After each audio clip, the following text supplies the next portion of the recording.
Ndiyanibulisa zithandwa zami enkosini, ndiyanibulisa zihlobo zam ngokukaThixo. Masijonge nansi iverse efumaneka kwincwadi kaMarko uchapter 12 verse 17 ithi, bathi ke kuye ngokaKhesari. Waphendula uYesu ke wathi kubo, nikani uKhesari okungokwakhe, ninike uThixo okungokwaThixo. Bamangaliswa nguye. Yabona ke le verse iyasivezela into yokubana mibini imibuso ekhona apha emhlabeni. Kukhona umbuso ngokaKhesari, kukhona umbuso ngokaThixo. Umbuso kaKhesari ngulo mbuso ke wemali, ngulo mbuso unemali. Umbuso kaThixo ngulungenamali. OkaKhesari unemali njani? Ngoba i-picture eyayifumaneka kula mali yayiyimali ene-picture kaKhesari. uKhesari wayemele umuntu ophethe umhlaba, wayemele umbuso, umlawuli welihlabathi onguSathane. Ize ke ngoku athi uThixo onguYesu Kristu, buyiselani izinto zikaKhesari kuKhesari, ezike zikaThixo kuThixo. uThixo akanamali njani? Ngoba uThixo eyakhe isystem yisystem enge-farming, engokufuya, into efana nemfuyo yethu, ibhokhwe, inkomo, zonke ezo zinto, amasimi apho silima khona, ngoba siyalima sinkcenkceshele, kodwa nguThixo okhulisayo, litsho izwi. Eziqhameni, emidiliyeni, emithini yeziqhamo, nguThixo owenza loo nto. Imvula, amanzi, iwayini, zizinto eziphuma phi ezo? Eziphuma kwi-farming. Amasi zizinto eziphuma kwi-farming. Zonke izinto yindlela asikelela ngayo uThixo umbuso wakhe ukwezo zinto. Umbuso wakhe uhamba kwezo zinto. Exesheni elininzi uThixo akathethi ngemali, ngoba imali ayiyophathi yombuso wakhe, kodwa imali yisystem kaSathane. So ke fanele sibuyisele izinto zikaKhesari kuKhesari, sibuyisele into zikaThixo kuThixo. Yabona ke xa kuthethwa ngento eyimali, imali inomfanekiso ngamnye womfanekiso wombuso welo lizwe, ine-signature yomntu wombuso welo lizwe. Ilizwe ngalinye imele ke uyazitsho uba ibuyaphi, fanele iphinde iphindiselwe khona back. I-tax iyabhatalwa, iyafuneka i-tax, ngoba i-system yakhona yemali ifuna kubekho i-tax, abantu babhatala i-tax. I-tax ke ikhona kwentweni esizithengayo, i-tax ikhona emirholweni yethu, i-tax ikhona kuyo yonke into esiyenzayo kune-tax. Le nto athi uThixo uYesu Kristu masibuyisele izinto zikaKhesari kuKhesari, into zikaSathane kuSathane, ezezikaThixo kuThixo. Le nto ke ngokufanele wazi into yokubana uThixo xa ekusikelela lonke ixesha ngento ezosikelela, uthetha ngento ezawanda efana nantoni? Efana nemfuyo, efana nezinto ezityalwayo kwi-farming. Usisikelela apho uThixo baze sithi sakuba sizuzile kwi-farming, saba nezithelo, siyothengisa, sizuze imali. Imali embusweni kaThixo ayenziwa khona, kodwa siyahamba thina abantwana bakaThixo siyoyizuza, siyizuzele umbuso kaThixo. Yile nto ethi ufuna okweshumi kuthi, ufuna uba kube khona imali esihambe soyisebenzela. Yile nto wathi uThixo xa ethethe yala kumthetho wakhe, bekumthetho wathi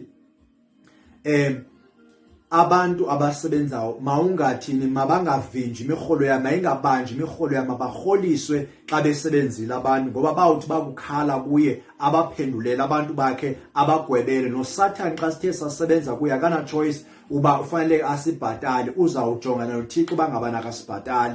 Kodwa uSathane uyathi ke sesibhatalile aphinde afuna ukusithathela futhi. Kwi-system kaSathane, i-system kaSathane yemali, i-system yemali isebenza into yobana abantu aba-rich bayaqhubeka baba rich, abantu abaphuwa bayaqhubeka babe phuwa. Ayikho fair. Kodwa kaThixo ifuna uba kulinganwe, i-fair. Ifuna uba kube khona into zamahala. EkaSathane, uSathane angazifuna into zamahala, izinto zakhe uyazifuna back. Uyahamba yoyiba imali xa ifumaneke isezandleni zabantu kana bakaThixo, ahamba yoyiba imali esezandleni ezirongo, uyayithatha ayibuyisele back. Loo nto athi uYesu Kristu masibuyisele kukaSathane, ngoba ubuhlele kufuna back, sithathe kukaThixo sikubuyisele kuThixo.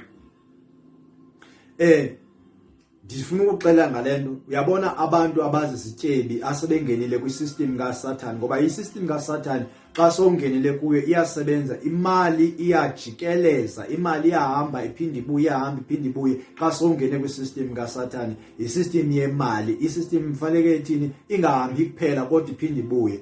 Yabona abantu abasemasterishile lo system abangene kuyo njengo Elon Musk. U-Elon Musk unemali eninzi. U-Elon Musk sekhohliswe nguSathane ngeyona ndlela uba akasakwazi babuyisela into zikaThixo kuThixo, ngokuba akasancedi bantu belizwe, abantu basemhlabeni, abantu abazisihlupheki, kodwa sekenza izinto ezingento.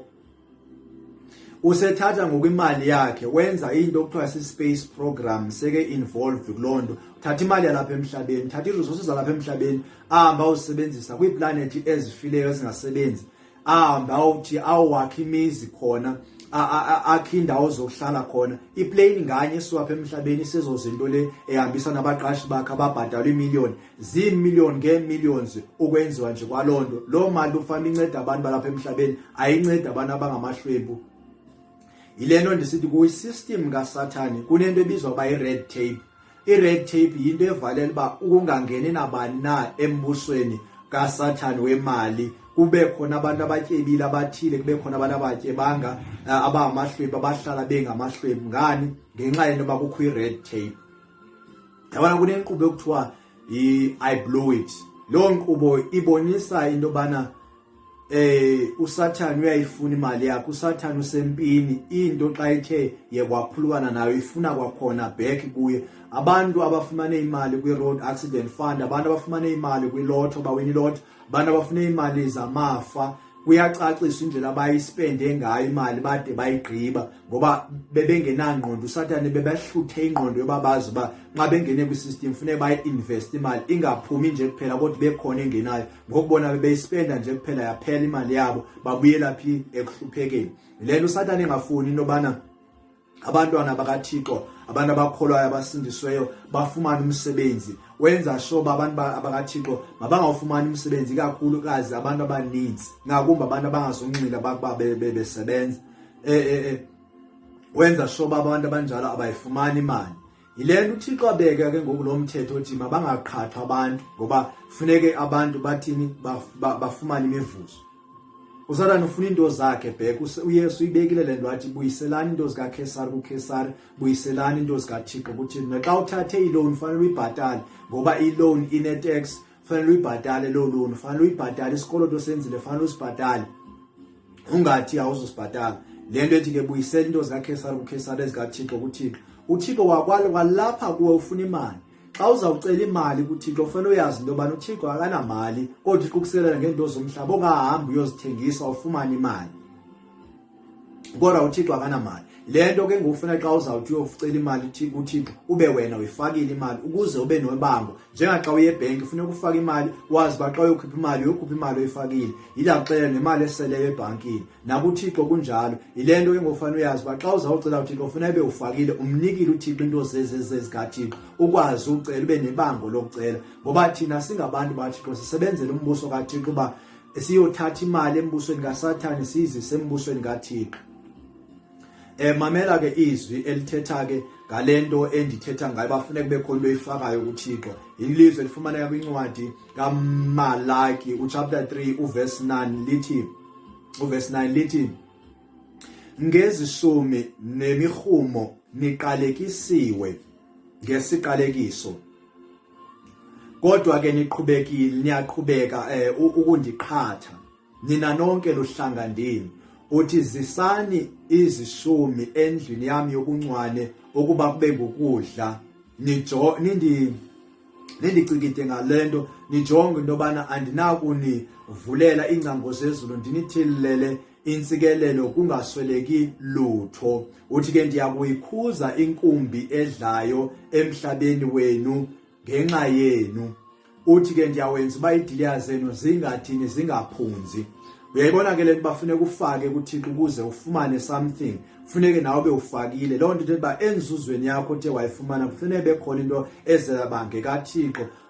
ukunikela kweshumi okanye ukuncedwa kwabantu abasecaleni kwakho abangamahlwempu ozathi xa ubenzela izinto babone isandla sikaThixo babonga uThixo ngaphezulu babebonga wena. Ungafuni uba sisityebi nje wena wedwa kodwa ufuna ukulinganisa ngoba embusweni kaThixo ziyalinganiswa izinto. Ufuna ukunika abantu abasecaleni kwakho izinto uba kulingwane sonke siphile impilo engcono, siphile impilo enjani right ngoba xa senzela izinto abantu bakaThixo senzela uThixo ubuThixo azasikelela uThixo uzasikelela ke xa kunjalo ngoba uThixo kwisystem yakhe ufuna into zilingane. Yabona bathi abafundi bakaYesu Kristu baboyifumana into eluthando nesystem kaThixo lithi izwi banikela ngenzuzo yemihlaba yabo ngoba emagama bahamba uthengisa imihlaba yabo bathengisa into ababenazo bazonika imali ebafundini bakaYesu Kristu bazibeke ezinyaweni kwabelwana abantu babelwa kwangabikho mntu usweleyo.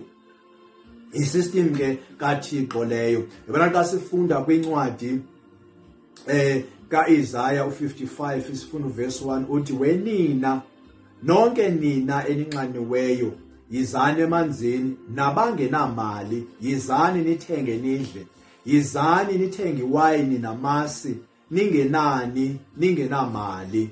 Uyayibona ke ngokuba ekaThixo ayinamali phakathi kodwa uthetha ngezinto ezikwi-farming izinto ezityalwa emhlabeni ngoba nguyozisa imvula nguyochumisa emasimini nguyosinika isithelo nguyowandisa imfuyo yethu nguwozalisa emfuyweni wethu uThixo uba size sikwazi ukuthengisa izinto sithini ke ngoku sibe nemali kwaye imizimba le yethu esisebenza ngayo kwisystem yoba sifumane imali sizuza imali sizuze lo mbuso kaThixo. uThixo siyamkweleta ngoba siyenziwe nguye sangumfanekiso wakhe yonke into esinayo siyiphiwe nguye esiyisebenzisayo basizuza imali. Yiloo nto fanele basiphinde siyofaka futhi embusweni kaThixo. Kufanele sizazi basiphila phakathi kombuso kaThixo nombuso kaSathane sazi ba le mibuso isebenza njani ukuze sikwazi uba sizuze sibenefite siyiqonde ibisebenza kanjani. uSathane into yakhe uyayilandelela uyayifuna uyayeba xa fanele ba ayebe ebantwini abangenalwazi ebantwini abangaqondi bisystem yasemhlabeni isebenza njani